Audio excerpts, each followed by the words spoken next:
Perang Iran melawan Israel. Ternyata dunia sudah secanggih itu. Di layar HP kecil ini, aku melihat langit di suatu negara penuh dengan kilatan cahaya. Rudal Iran menari sebagai garis api.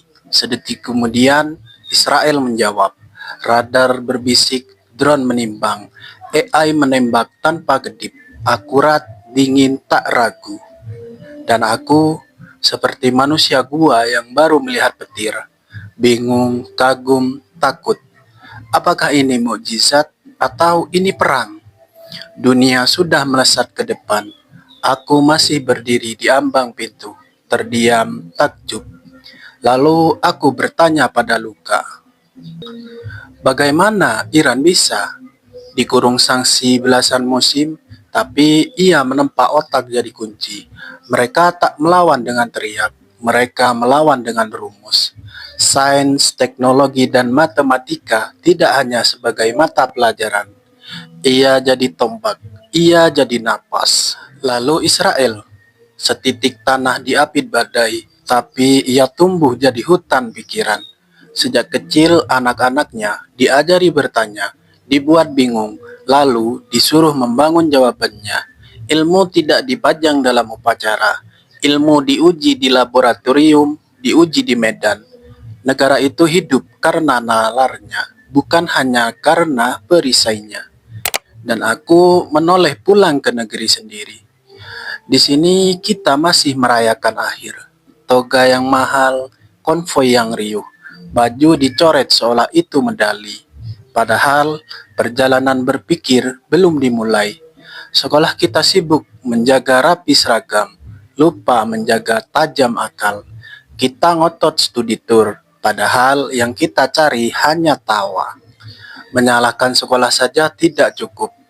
Akarnya ada di cara kita memperlakukan ilmu. Setengah hati. Negara ini takut pada anak yang terlalu terang.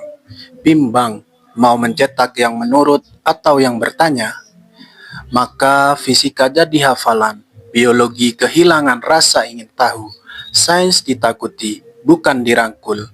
Kreativitas dipinggirkan oleh aturan, bukan dipanggil oleh visi. Selama itu terjadi, kita akan jadi penonton, menonton dunia berlari, dunia yang tak lagi peduli ranking, ijazah, seragam. Dunia hanya bertanya, kamu mencipta apa? Aku takut, takut seperti Jogja di pagi 19 Desember 1948. Mengira gemuruh di langit itu latihan. Ternyata itu agresi para penjajah. Baru sadar ketika kota sudah terbakar. Jangan sampai kita begitu, sadar ketika sudah terlambat, lalu hanya bisa menunjuk langit dan berkata, salah keadaan. Padahal kita kaya. Tanah ini berisi nikel, emas, urat masa depan. Hari ini kita masih bilang tidak. Tapi jika besok kita tetap kosong, penolakan kita akan dijawab dengan senyum.